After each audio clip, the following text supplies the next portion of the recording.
You know what time it is, folks. It's time to talk Canes right here at the Voice of College Football with all of you. Pull up a chair, leave a comment or a question. Of course, understand that we've got Cam Underwood here from State of the U each and every week to drop his insight, knowledge, storytelling, and all the very facets of his experience and what he brings to the table here. So let's appreciate that here at the Voice of College Football. Cam, how you doing tonight? Good. Just finishing up a little snack of some chips. If you heard me munching as Mark was doing the intro there, but yeah, good here for another Wednesday night. Glad to see you guys. Thanks for tuning in. So we're here to talk some Canes. Not a whole lot of news this week. You know what that means, folks. It is your time to shine. Leave those comments and questions. You ultimately produce the show, especially on a week like this week. But I will start with this one. Yes. This football team left the field, roughly 2 weeks ago? Yep. I'm losing track of time. Close to 2 weeks ago on a Friday night for their last session of the spring after 15 of those. They will hit the field as a unit here the first or second day of August. And so we've got some time between those two major components of the offseason schedule. What are you thinking are some of those conversations between position coach and player, Mario Cristobal, and position coach and player concerning some of those key guys in terms of what you need to do, what you need to be focusing on, both physically, mentally, and otherwise, to get yourself in a better position to be the type player we want you to be and need you to be the first week of August? The first thing is everybody needs to be healthy. So they need to be taking care of their bodies. And I think that that's the main thing. Donald Chaney Jr., who's back from injury, finally, need to continue to take care of your body so that you can be here during the fall. Jakari Brown, footwork and accuracy. I mean, it's pretty. You pounded that one home for us. I mean, we know he can run. We know that he's a physical freak. Like I said, he's yoked up. He's piped up. You see his arms he's a physical. He looks the part. He's the sell the jersey off the bus all-star. But I need you to be able to hit square ends on 3rd and 7. I need you to fit that ball in that skinny post that, I need you to make that throw.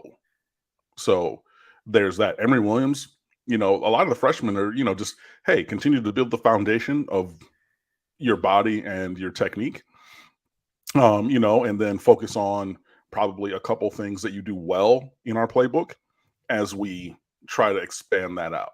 And everybody's role will not expand infinitely, but for the youngsters, I think there will always be role expansion from when they come in. So there's that. Plus the fact, by the way, there's plenty of guys who aren't even on campus yet.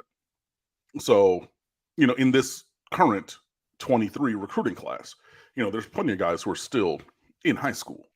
Marcelius Pulliam being one of those, Christopher Horton being one of those. It's like Joshua Horton.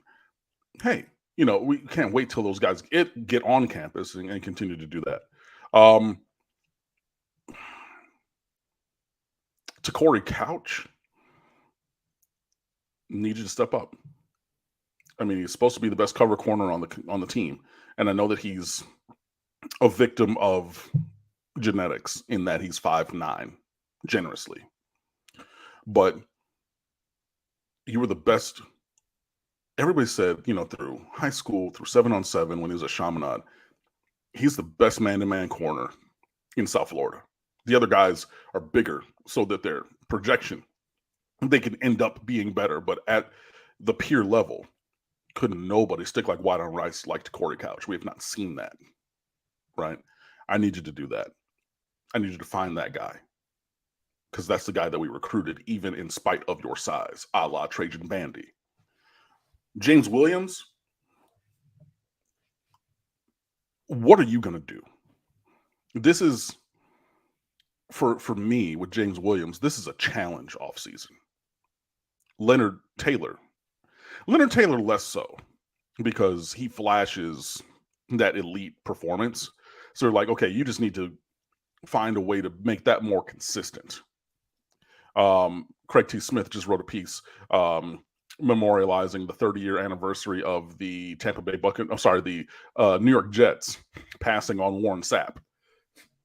And like, that was funny, but like, how do you bridge your current level of performance and make it more Sapp-like? Because you're both, you're not the biggest guy in there, but you're disruptive, you're quick, like a lot of the things that made Warren Sapp the Hall of Fame player that he was, you embody similar traits. I need you to take that leap from here to there now. James Williams, I need you to figure out who you are and what you want to be, right? Are you a safety? Are you an outside backer? But regardless of what it is, you've always been the biggest, baddest dude on the field, but you look like Tarzan, but a lot of times you play like Jane. You know what I mean? I need you to dial in. Jesus, what in the world? Sorry, there's a fly in here.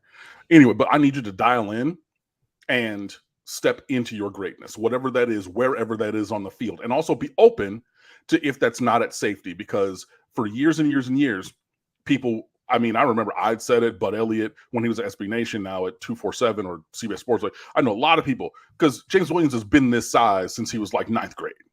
Like 6'5", 210 plus. Just a monster of a kid. So everyone's saying, he's going to outgrow that position of safety. He's going to be a linebacker. And he would name search on Twitter, and he would respond and quote tweet to like almost everybody. Nah, coach, I'm a safety. Prove it, or make the decision that you're going to move into that hybrid defender, that overhang safety, star back, or whatever. But wherever it is that you play, your reputation exceeds your performance at this point. And I need that to be the inverse. I need you to be that dude. And for the longest time, especially like when Al Golden was here, I would always say, and I would always write, I need somebody to make a positive program-changing play, because we've seen the negative ones, the fumbles and the I need somebody to make a positive program-changing play. Like we needed all those years when Florida State was on that run against us and Dalvin Cook beat us and, all these dudes. And we had the opportunities to make a play and no one ever did, right? I need somebody to do that. And somebody like a James Williams who's a physical freak.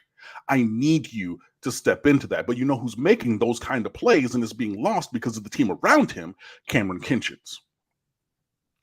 So James Williams came in 5-star, top 10, 15 player in America. Everybody's All-American. Cameron Kinchins, first team All-Day, All-American in his own right from Miami Northwestern, high 4-star.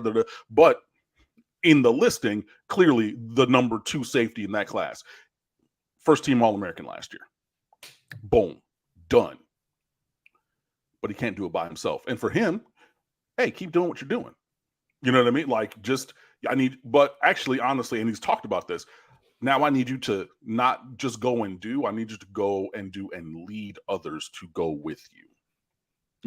So I think that those are some of the things that are being said that like really off the top of my head. And then I think that a lot of the guys in the 22 recruiting class, it's really just been time to step up. As sophomores, even Nigel Kelly, who I really think is going to start and take like capital letters, the leap this year. The 22 guys, you're looking at that, all the transfers. Look, I need the absolute best from you.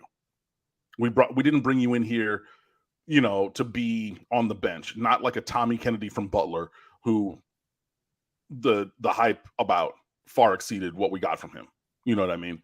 FCS All-American and, started all these games at Butler and blah, blah, blah, and look, I thought that he was going to be better than he was. His athleticism and stature just did not allow that to happen.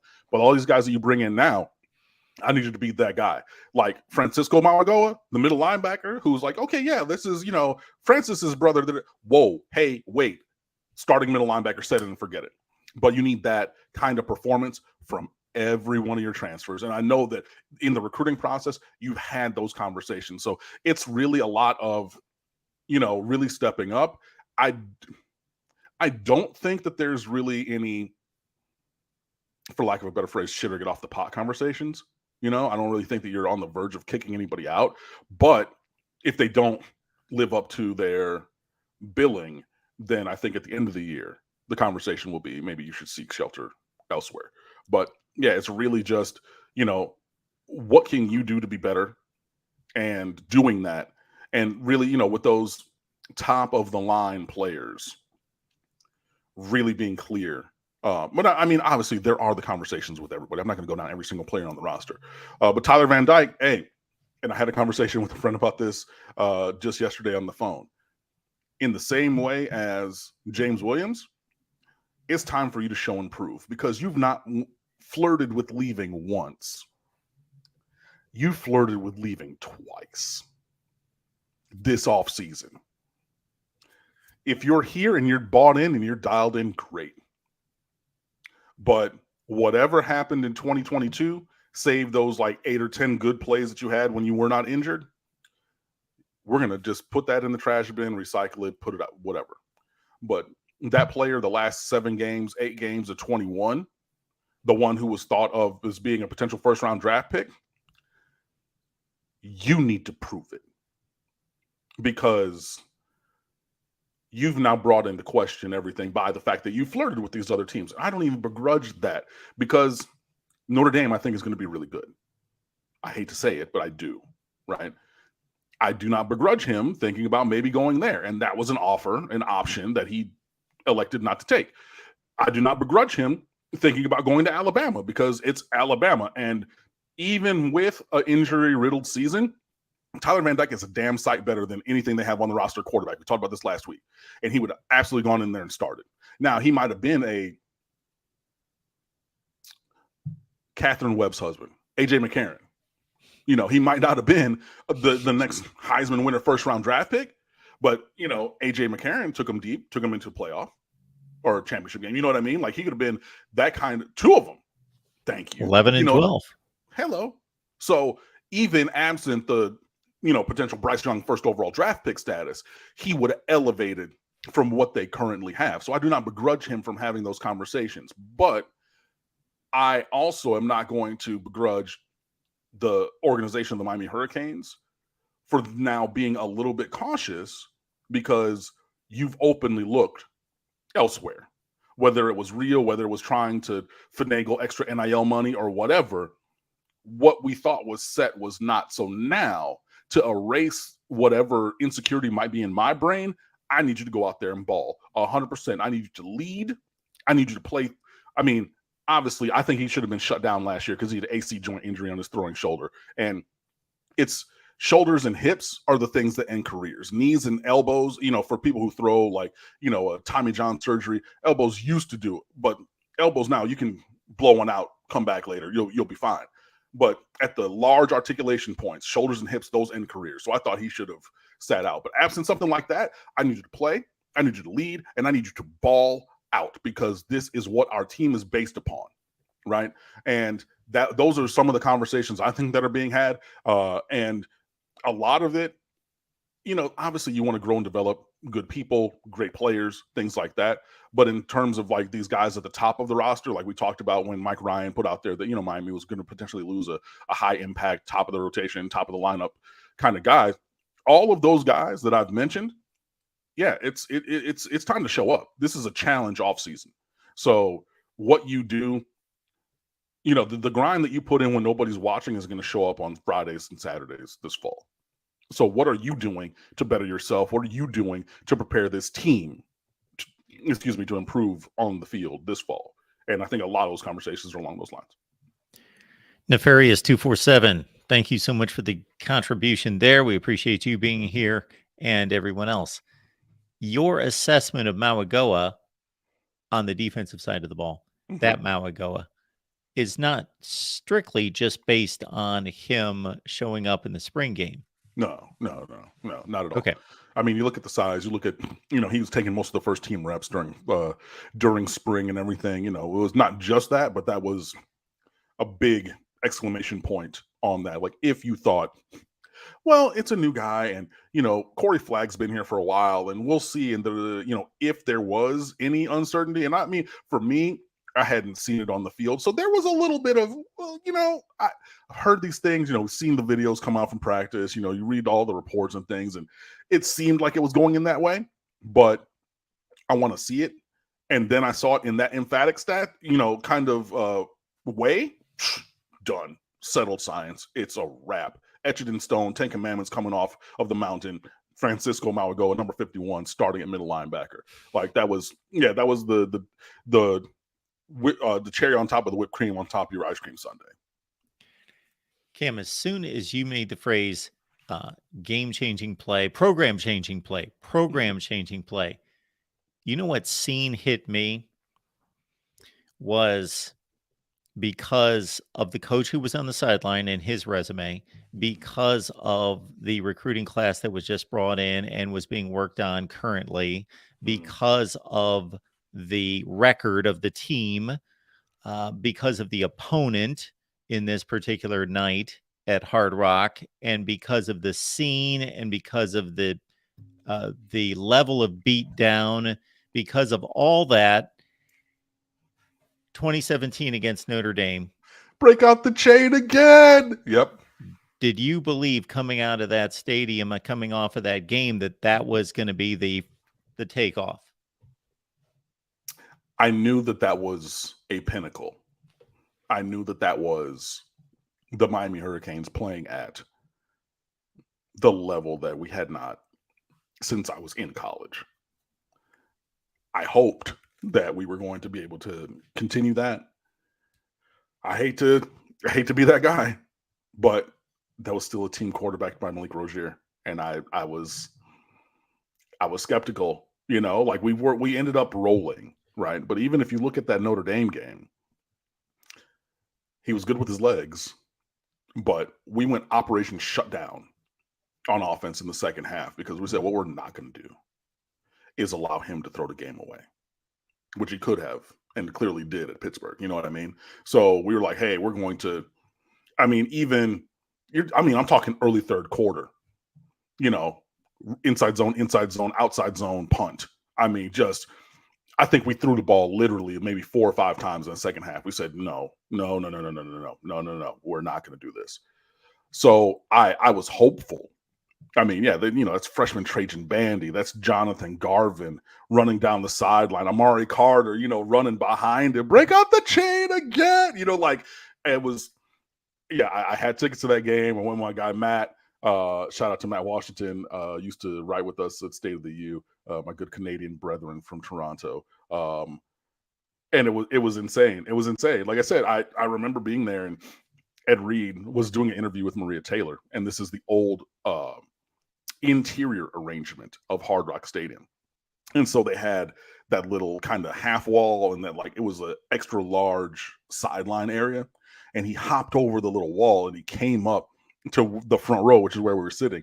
And he literally, from down on that level, he dapped up everybody in my row during that play, as Trajan Bandy's running up, because I'm sitting on the Miami sideline. So Bandy's going from my left to right across the far sideline. And literally I'm clapping up Ed Reed clapping me up, and my boy Matt, who's a Ravens fan. So he's beyond himself. And so he's literally going down that. It was, oh my God, it was a moment. And it was so much better because it was Notre Dame. It was so much better because they were talking shit beforehand, 33 trucking, and we're going to come in here, and they're, being the good Catholic institution that they are, their coach is on the field cussing up a storm. Fuck these motherfuckers and fuck that fucking chain, and we're gonna run that shit down their fucking throat. They never seen it, and we whipped that ass. Oh my God, it was incredible. I didn't necessarily. I thought that maybe the week before the Saturday night game against Virginia Tech, I thought that was more of the sustainable peak of where we could have and should have been. But that Notre Dame game, that was like a singular standout pinnacle. That was, if we could have played to that level consistently, I think that we would have, won the division, won the all of those different. Well, we won the division, but won the conference, potentially gone to, playoff game or whatever like that. But I mean, it sounds crazy now, clearly, but that night at the end of that game, 41-8 against Notre Dame, 2017. That next day, the Miami Hurricanes had a case, if not the best case, to be ranked number 1 in America. And I know that we ended up as number 2 behind Alabama because, clearly Miami hadn't done it consistently. So maybe we're not gonna, but Alabama struggled to win that day. We blew out a top 5 team, that came down undefeated. Nobody'd stopped that running back or anything. And I literally wrote it. And I think, the rankings came out on that Tuesday. But I literally said Sunday morning, the Miami Hurricanes could have been ranked number 1. And it was not an unreasonable statement. Now, I know how things went afterwards. But yeah, I think, wow, that was an incredible moment. And every time you bring it up, I go down memory lane because it was so truly incredible. I really think that the previous week's performance was where we could have consistently cruised in terms of our performance. But I mean, I would love it. And Mario Cristobal's job is to get us back towards that Notre Dame game ethos and performance. And make it, maybe not even every game, because no team does it every game. Tennessee didn't do it every game. Alabama didn't do it every game. Even Georgia, Georgia was kind of the Monstars, but even they didn't do what they did to TCU every single game. You know what I mean? But yeah, I think, that was in the stratosphere of where we desire to go, but obviously it's been, the night gets darkest before the dawn, as it were. So it's definitely been getting a little bit darker in terms of our performance before we're able to get back up there. And not just to hang on this, but for one other beat here, the reason I brought it up, and I looked at it a little bit differently, slightly differently than you, because quarterback aside, I meant when I hung on the term program changing, not necessarily that particular team in 2017 was going to do something special, but coach, recruiting, et cetera, all coming together, that this is going to be where this is going 18 and 19 and 20. Well, I agree. Well, so in terms of that Trajan Bandy interception to end the first half was the positive program changing play that I've been talking about, that I've been looking for, right? But then you undid all of that on Black Friday in Pittsburgh. And everything then, there's trickle down from that, because there were top recruits. I know this for a fact because I've talked to some of these kids, and I've talked to, staff members from various recruiting sites, and, even at the University of Miami at the time. I know for a fact that there were 4- and 5-star guys who were going to come to Miami, who wanted to come on visits, who wanted to be there for that game. And we had all of that momentum. We flipped Jaron Williams that day. Now I know how it ended up, right? But a top 200 4-star quarterback who had been committed to Kentucky for a year and a half, because they're the first ones to see his kind of talent, we recruited him. We brought him down. We're like, hey, let me get that, bro. Boom. Did then, right? And there were others on Williams's level and better, who were dialed in, it's the dog that you're holding back, who's just let me at it, why I on it, just you're wanting to go, but you're holding the reins back on that horse. You know what I mean? And there were so many of those guys. And so many, you're talking 5 or 6 in that recruiting class. That changes the trajectory of a program. If you take away from a couple of recruiting classes ago, Leonard Taylor, James Williams, and Cam Kinchens, this program right now looks completely different. So, to say that there are 4 and 5 and 6 and 7 different dudes of that caliber who were on the line, ready to go, is really impactful. Do you have an example? Huh? Do you have an example? I would have to go back and look at the actual list, but these are names that you know, right? Really elite players. And if I look back at my recruiting radars, I know that I mentioned them because Miami was in the thick of recruiting these guys. But what happened was because Miami was having the success that they were, and they were going undefeated through 10 games, right, with the 1-game cancellation for the Hurricane that year, the staff elected to throttle down recruiting in season and say, we're going to do pretty much the bare minimum. We're going to try to tread water, go through the season, make it to the playoffs, see what happens, and then put everything in January. And then you lose at Pittsburgh, and that bubble bursts. But now remember, that's the last week of the regular season. So you don't even have any more visit weekends right now. Then you go get your doors blown off in the ACC championship game against Clemson. Okay, now you then go, and again, this is before the signing day change. So signing day is in February. So you've had now 2 losses back to, you've had a really bad loss at Pittsburgh. That was a terrible loss. Like, Kenny Pickett is still known for that game all these years later. In the NFL, well, hey, yeah, he went to Pittsburgh and he's playing for the Steelers. And the first time that he ever started, literally they say it on damn Sundays still. That's how bad that was. That was like Matt Flynn throwing for 8 million yards and making $80 million in that 17th week game against the Lions that year, a game that the Packers had no reason. But anytime he's brought up, anytime you talk about people making a lot of money, you talk about that one time that Matt Flynn did that to the Lions. That is the legacy of how bad we were that day in Kenny Pickett's entire career. It is still being talked about as a footnote. So you have that. Then you have the ACC championship game against a Clemson team that you needed everything to go right, and clearly didn't, right? Then you're running Wisconsin out of your own barn in the Orange Bowl.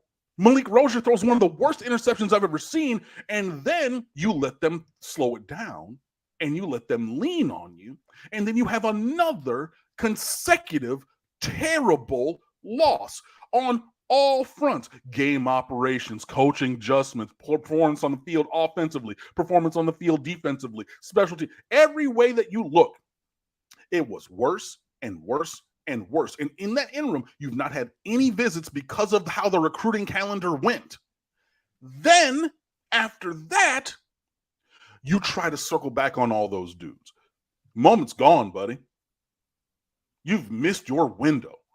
The train has left the station, whatever you want to call it's last call, and that cute person, whatever gender you are attracted to, guy, girl, whatever, right, that you've been making eyes at across the bar all night, you try to go over gone.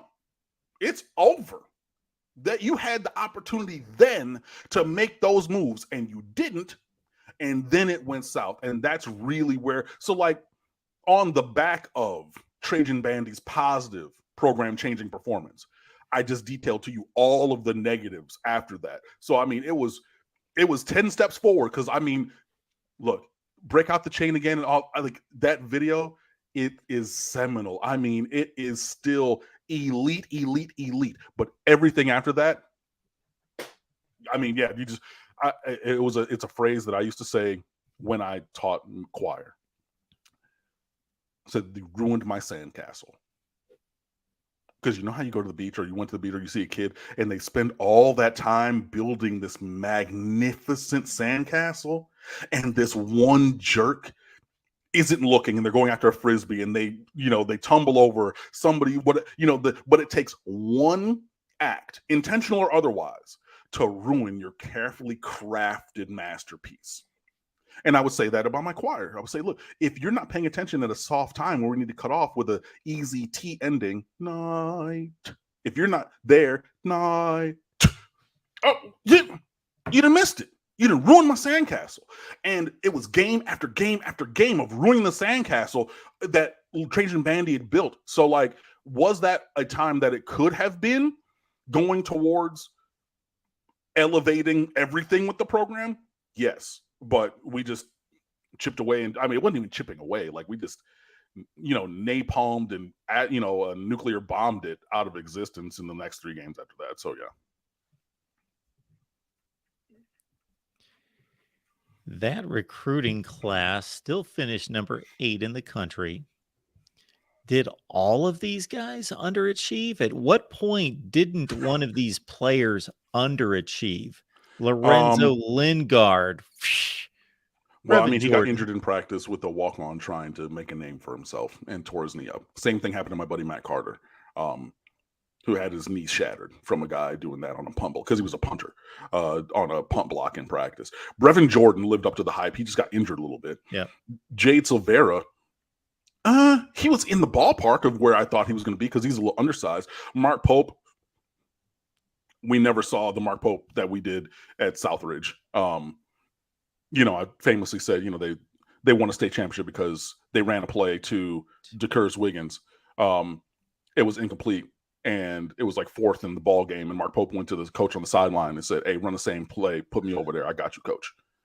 And literally went and scored, and they won state like on that. We never saw that. Jaron Williams, I mean, he decided to get drunk and then lose to FIU the next day. So, yeah, what are we talking about? Al Blades, I think Al Blades was okay. He was miscast as a cornerback. He's a safety. 6 top 100 players. Yeah. So I just think that I thought his recruiting ranking was a little inflated because of his name. And like he struggles with speed. He always had. Like when I was at Miramar, we had a kid, Terrence Horn, who went to USF. He had 2 touchdown kickoff returns in the same game. And he was a track star. And they tried to put Blades on Horn. And I was just like, anytime you see that, they're going up top because you can't run with him. DJ Scaife, DJ was fine. Ended up as like an honorable mention or 3rd team All ACC.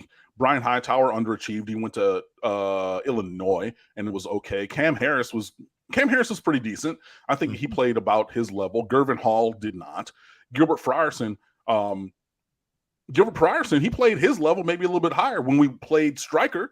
That hybrid outside hang defender. Then we went away from that, and then obviously he didn't play, and he's going to leave.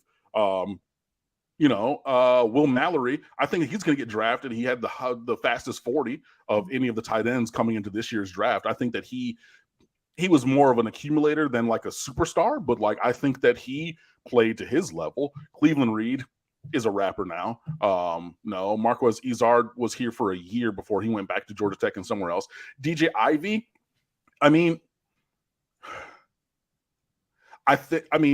because 353 in the country, that's nearing the bottom of the list for 4-star. So, I mean, I think about that. Now, everybody was saying he was little Artie Burns, and he was going to be, and Artie Burns was a first-round draft pick, if you don't remember, guys. So, you're saying, okay, it's going to be along that kind of success. No, it wasn't that, but, and he got burned at time, but I mean, every defensive back is going to, but he did offer a measure of consistency. And honestly, there's a measure of consistency at outside corner that we might miss next year because despite what you might want to say, it was literally set it and forget it with Ivy and Stevenson at corner last year. D. Wiggins running post routes from the left-hand side into the middle against Florida State. Woo, buddy.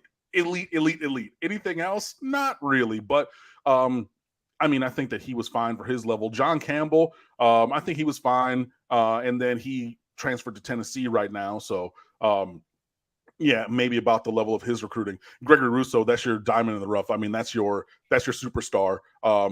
And like it's listed at 6'6", or he's listed at 6'6", 222, trust and believe. He was nowhere near 222 pounds coming out of high school. And he did not play wide defense. I mean, this is a little revisionist history because I know that he was listed as an athlete, but he played safety and wide receiver in high school.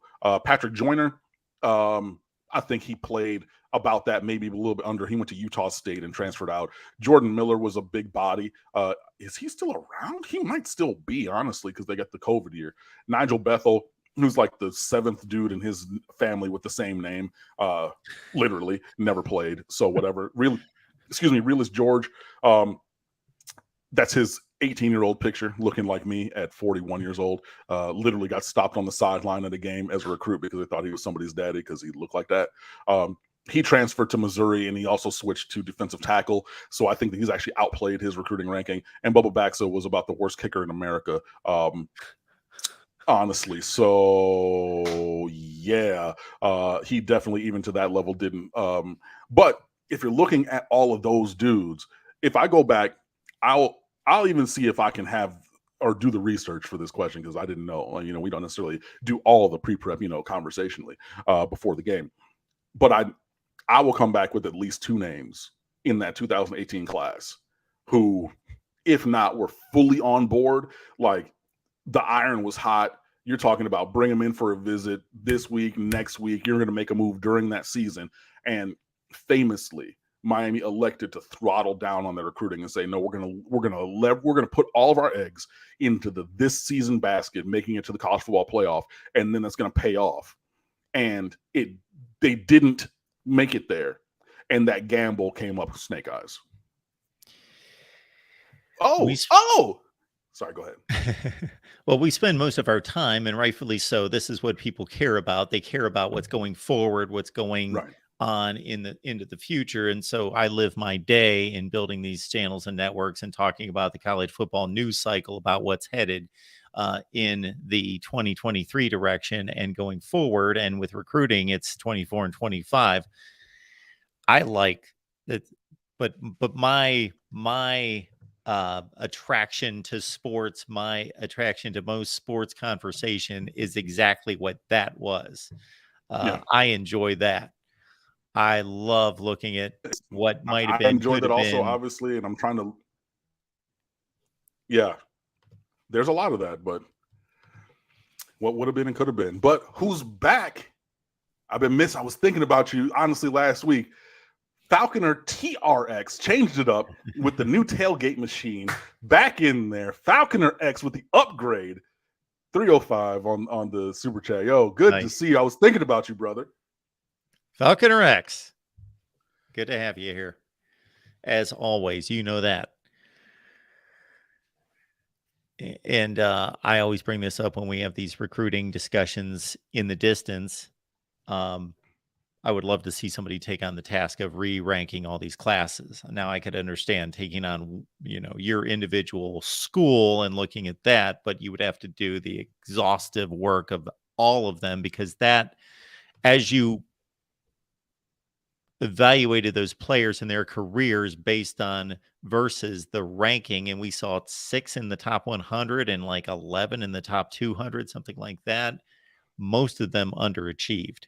That probably didn't turn out to be a performance, the 8th best class in America.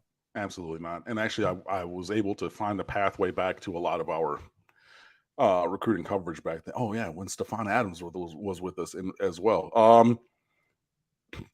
Jamarcus Chapman went to FSU instead of Miami. That was Pat Surtain Jr. He was probably not going to come here, but Tyson Campbell was one that we were probably going to win. Honest at that time, even coming from American Heritage. So that's 2. Keandre Coburn, who went to Texas. Moro Jomo, who went to Texas. They were targets. I'm not saying all those guys, but I mean, like, yeah, you're talking a lot of those. Man, I did a whole lot. I got to look at some more, but like, if you're looking at the top with like a Surtain or a Campbell, and Miami really did have traction with both of them, even though I never thought that Surtain was going to come here, but Campbell was ours to lose, and we did. That's just one, and then I gave you a couple other names as well. But like, I mean, those were not the only guys. And if I were to go into the official visit weekend things, I mean, I know that there were more, and there were more who wanted to come. And yeah, this is what happens when you gamble. Sometimes you win. Lots of times, though, you lose. Falconer X TRX coming back with, or that would be Falconer TRX. I'm going to have to get used to saying that. I just got used to the first iteration. All right. Put the U in the SEC. It only helps recruiting. Does it? I mean, we have staff that recruits nationally. I think that we can go into a lot of places and get players. And we're recruiting against SEC teams currently, just based upon where we are. Like a lot of these teams come down to Florida. I mean, I just saw a thing like, obviously the NFL draft is, this weekend upcoming. and everything. But, the two schools with the most current NFL alumni are Fort Lauderdale, St. Thomas Aquinas, which is, its own school. And then the finishing school known as IMG Academy in Bradenton, which is not like a neighborhood, like you live here and you go here school. That's a boarding school. That's a Oak Hill Academy of football. It's recruits nationally, boarding school. Everybody goes there, and then like what? So that's not even like a Floridian school. It's just a school that is in Florida, and there is a difference. But you're gonna fight everybody coming down to those schools and these other ones: Miami Central, Miami Northwestern, Miramar, Chaminade. Hello, they got all these dudes going all these places. So I don't know that it does help Miami, in terms of recruiting, because the state that Miami recruits second most, I mean, because clearly Florida's at the top, but the next state is Georgia, right? Like it is. If you look at the signees in the last 5 years, I think Manny Navarro at The Athletic did a piece on this, looking at where teams recruit. Like the second on the list for Miami is Georgia, always has been. Christopher Herndon's from there. Other guys are from there. DJ Dallas was from there. Zion Nelson. There's lots of guys. Zalante Hillary was the teammate of DJ Dallas I was trying to think of right then. But I mean, like you're going into like the state of Georgia, which is where the University of Georgia is. You know what I mean? I don't see what's gained by that. I mean, because like if Miami were in the SEC previously, right? Landon Ibieta is how you say that. He was the wide receiver from New Iberia or something like that in Louisiana a couple years ago that picked Miami before the season. And literally during his announcement at the TV station, literally said, yes, I'm picking Miami. And of course, they're going to ask about LSU. He said, well, LSU didn't recruit me and everything. So, hey, I leave it to God and I'm going to go forward and blah, blah. But like you bring up, yeah, I'm engaged here because Stacy didn't want to go on a date with me. Stacy spins the block and is like, hey, Landon, what's good with it? Yeah, you're going to, slide over there, which is what he did. And then he showed out in the spring game. And he's probably going to be a contributor. But I say all of that to say, what tangible difference would Miami have had or advantage in that recruitment had they been in the SEC? Because Miami is still in Miami and LSU is still in Louisiana. And that is a different beast for players from Louisiana. So I don't see what the difference really is. I mean, like, where are you trying to get in recruiting that Miami absolutely cannot get right now with this? Texas, I don't think that that's true. Like maybe you're not going to get all the top guys from Texas, but I mean, Miami can and does and has and will recruit nationally. So I don't think that I agree with that. I think that Miami is in a good spot to recruit. I think that Miami has the staff and the head coach to spearhead that recruiting up against anybody, anywhere. But like saying that like going to the SEC would improve or help recruiting, I don't necessarily see that from like a structural standpoint. Plus the fact on the back end, as we were talking about, Miami has not been the Miami of the early 2000s recently. So now you got to play all them teams every year. And you think that's going to go better to help with recruit by having a better on-field performance against what, I pretty much everyone will say are superior teams to the ones that we're playing on an annual basis? I don't know that I agree with you there, Falconer. The only way I think that statement works, and I don't believe it's in the way that Falconer is intending it or that you addressed it, is that by going into the SEC or the Big Ten, obviously the paycheck then becomes much larger, and that's a different deal. But that's a whole other conversation, and it's a whole other situation that Miami and other ACC schools are dealing with right now and thinking about and projecting forward in terms of their concerns about the ACC and what they want to do going forward. Yeah. Well, I mean, and that's a well-met point, but I mean, Miami has money. Don't let what anybody says dissuade you of that. Miami has money. Like we're building a $300 million football operations facility that's going to take up the, I believe that's going to go where the wellness center parking lot used to be. or currently stands. So they're probably going to have a parking garage over on that side of campus as well now, but that's where that's going to be. So you're doing that. You've already had tons of upgrades to campus. One of my good friends, Mike Fay, is coming down. One of my good buddies from undergrad, so he wants to go coming down this weekend or next weekend. I think it's this weekend. Is it this weekend? I got to call Mike and see if it's this weekend. But I think he wants to go by campus and see everything that's changed, and a lot has changed. So you're like doing all those upgrades and everything. So there's money there. I know that everybody looks at John Ruiz. John Ruiz is like the intentional face of the NIL situation. John Ruiz is not at all the entirety of the money. Miami has multiple collectives that have been publicized from the athletic department, but you have a loud dudes like, hey, look at me, look at me, look at me, look at me. I'll be the front man. And then these other people are anonymous, and that's fine. But I say that to say that regardless of what anybody says, Miami has money. Do not let them say otherwise. But to your point, the annual revenue from the conference is going to be lower in the ACC than obviously the SEC or the Big Ten. So I could see how you could reinvest some of that maybe, and that could be a thing. But like, that's like one facet of things, and there are many others where I think that move, as presently constructed for Miami, would be a negative.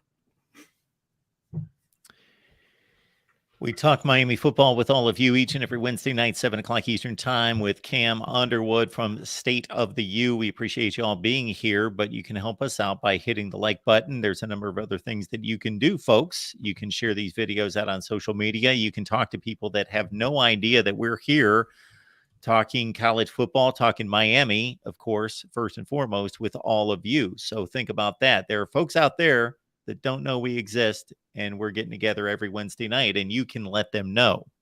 Mm-hmm. Anthony is asking, Cam, how much weight do you think Cyrus Moss can add without affecting his athleticism and speed off the edge? Honestly, I think it's up to Cyrus Moss. You know, I mean, he's 6'6", like legitimately. So, you know, on his frame, he could probably get up to 245, 250, you know. And Jason Taylor talked about this because, you know, Hall of Fame NFL defensive end Jason Taylor is the defensive ends coach in Miami. I don't know if you knew that. But he also struggled with adding weight, you know, through his career. And he was like, yeah, you know, people are talking about this and that. And, you know, he finally got up into the 240s and was like, that's where I'm going to be. And clearly, like, it was good enough for him, you know, and then he was able to like have that size and functional strength so that, I mean, I'm not saying that he was going up against Orlando Pace one arm and pushing him down, but he could hold his own at the point of attack, and obviously went through and was an impactful player, you know, NFL Defensive Player of the Year, a Hall of Famer. I mean, do I need to say any more? You know what I mean? But Jason Taylor looks at Cyrus Moss and he's like, yo, I see a young me, because when he went to Akron, he struggled to keep the weight on and add the weight. And, you know, contrary to the version of myself that you're looking at, there was a time that I struggled to put weight on and keep it on also for a good long time. So I say that to say that I understand that that's a struggle for some people. And it could be, and it seems to be a struggle for Cyrus. Hopefully for him, he can get into the 230s, pushing 240. That's where, like I said, that's where Jason Taylor played weight-wise, and I think that can be a good weight for Cyrus Moss. I just hope he can get there and keep that, because, you know, excuse me, at this, you know, age and stage of his development, it's tough for him, as evidenced by his body. You know what I'm saying? And he's, you know, like, and again, Jason Taylor talked about this because he was asked about the same thing. And yeah, it has been tough for him to put the size on. So I would worry about doing that. And it's going to be, you're going to have to lift. You're going to have to lift heavy. And you're going to have to eat a lot of protein. I mean, a lot of protein. It's going to be like, Cyrus Moss is going to feel sick. You know, it's going to be, because for Calais Campbell, who came in at like 6'8", 215, first team All-State, Mr. Basketball in Colorado, it was a matter of time. You could see that he had that. It was just like, look, you need to stop playing all that basketball because you're doing all that extra cardio, right? So even though, like, we did hoop against him in the rec center, the wellness center in college and everything, was like, that was once or twice a week, but it's not like, when he was playing, you know what I mean? It was like, first of all, stop playing all that basketball. So, and then like 1A, dog, whatever the sponsored protein shake is at the University of Miami, all the time. All the time. I don't want to see you without one. Like first thing in the morning, after practice, lunch, snack, after practice. I mean, just like it's going to have to be that much. So, and it's tough because like protein is very filling. It's like, dog, I'm going to have 5,000 calories or whatever because I'm trying to super bulk on top of this metabolism and frame that doesn't naturally want to do that. But that's the work that you have to put in to get to where you want to be. So I say all that to say that I think that in the 230s, pushing 240 is really the sweet spot for Cyrus Moss. Falconer TRX coming back with a 305. Appreciate you, Falconer TRX. It feels like Nick Saban lives in South Florida. Only when he wants to, and only for the players. I mean, not all the time. He has a timeshare. You know what I mean? He has a vacation home.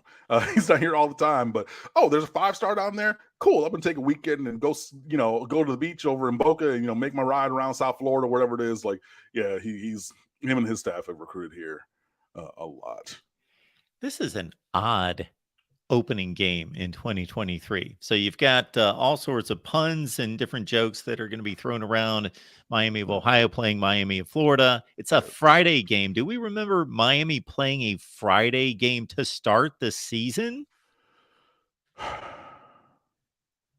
So it's on Friday, like name opponent. Yeah. 6 and 7 team out of the MAC last year. They've met once, 1987. It didn't go well for the Miami of Ohio, as you can expect, against a national championship Miami of Florida team, 54-3. Oh, nice. They scored, it's a 17-point spread. They did get on the board. 17-point spread, which seems reasonable. I think it's reasonable, like in a vacuum. Okay. I believe that the Miami Hurricanes being a 17-point favorite over the Miami Redhawks is reasonable. If you look at last year's performance, however, Miami was the worst team in terms of performance versus the spread in the entire country. So you have that. And the added part of things where we don't have much to go on.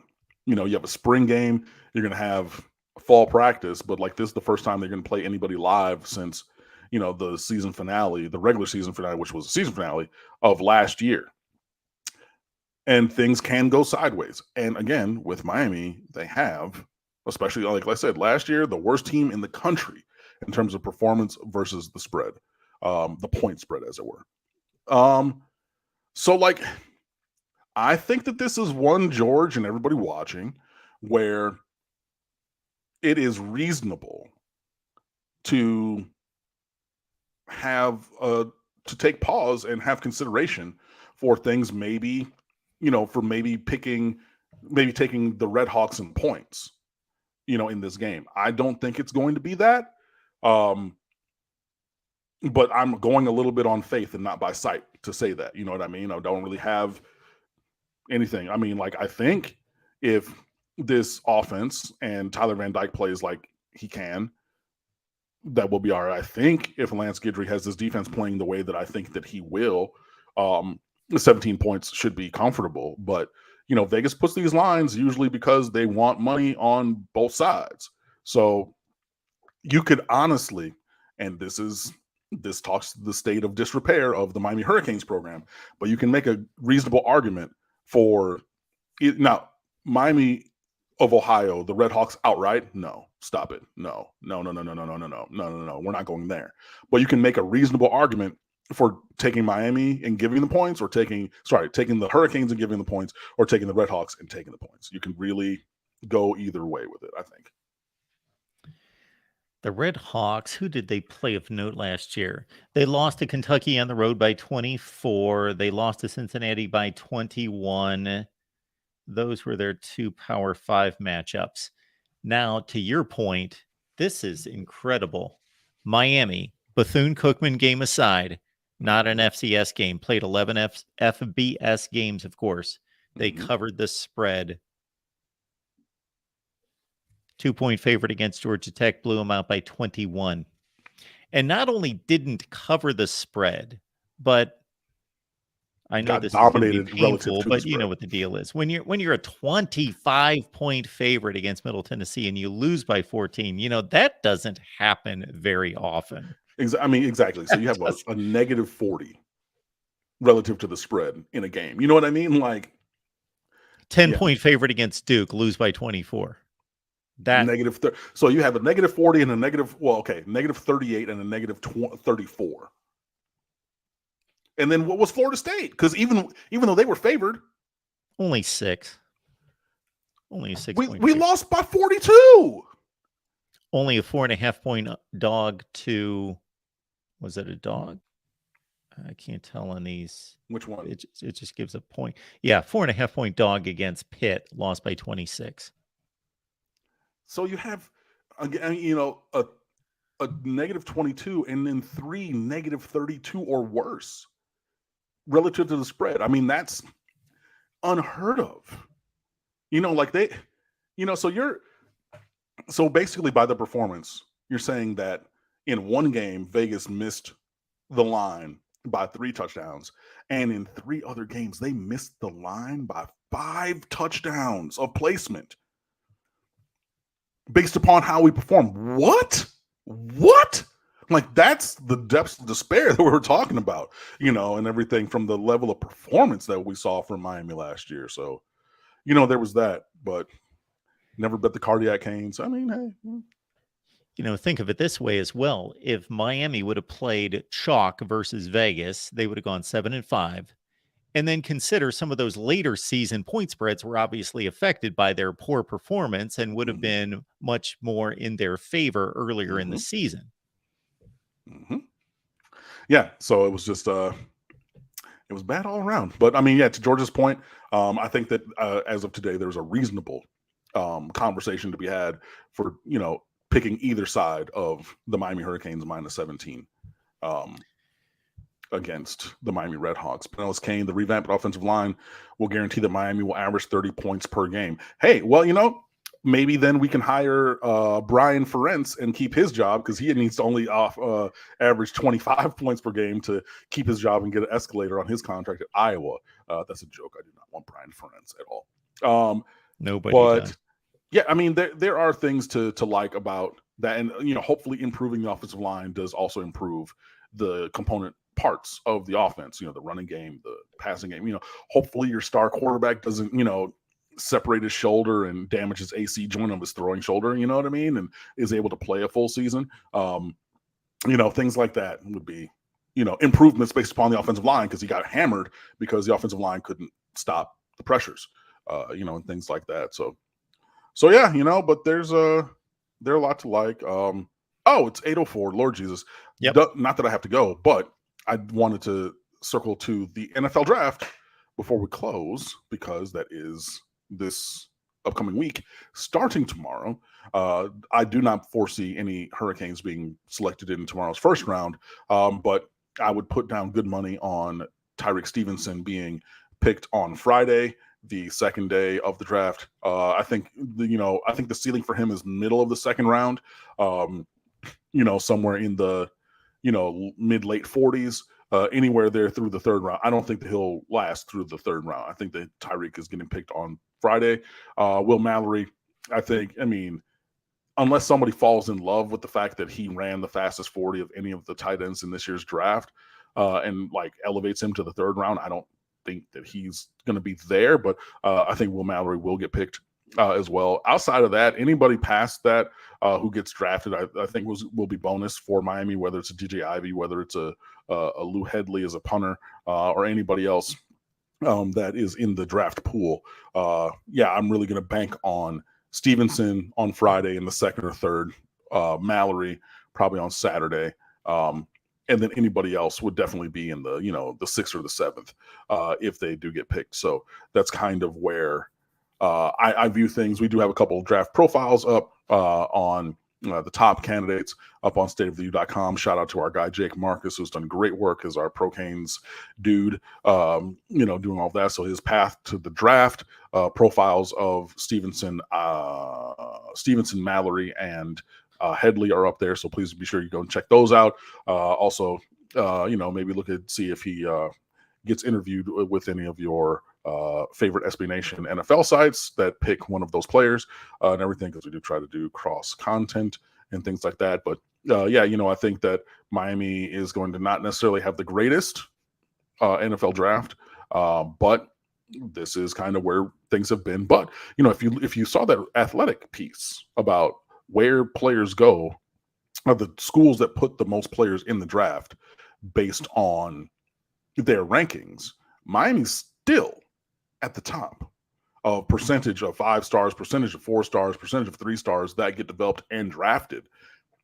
I mean, I know that it doesn't necessarily seem like it, but hey, just looking on since this time, number of 5 stars, number of whatever recruits, and then the number of those recruits that got drafted, Miami is still towards the top. So hopefully we'll be able to turn that around in the future.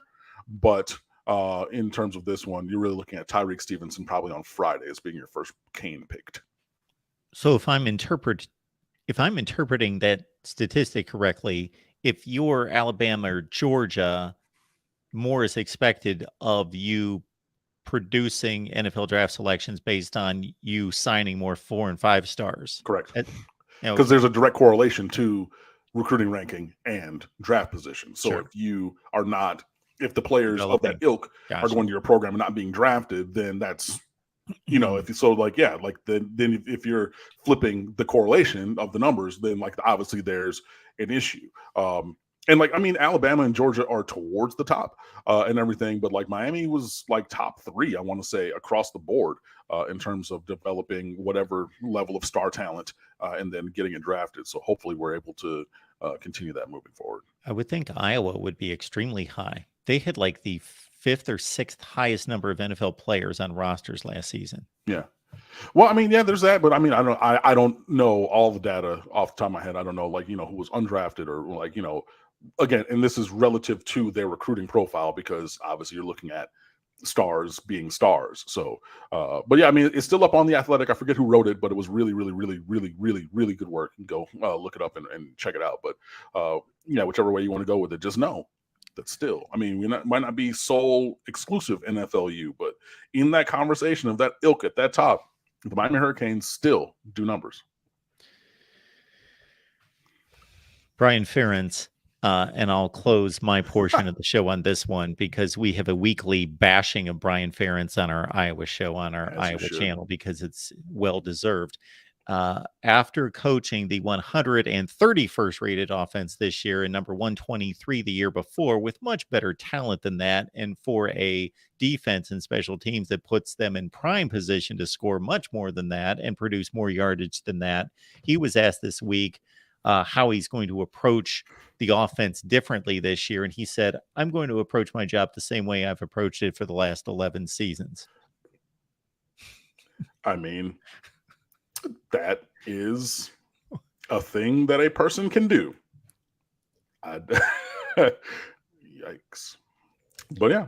Their defense outscored their offense 5 out of 12 games this year. Unbelievable. All right, folks. Appreciate you being here. Miami Hurricanes live every Wednesday, 7 o'clock Eastern time. Cam Underwood makes it happen. State of the U. Cam, we always appreciate it. Yeah, definitely appreciate you guys. So be sure that you come on over and fan with us at stateoftheu.com. All of our socials are at the State of the U. My personal Twitter account is at Underwood Sports. Falcon Rex, Miami suffering the curse of the Orange Bowl, aka Donna Shalala.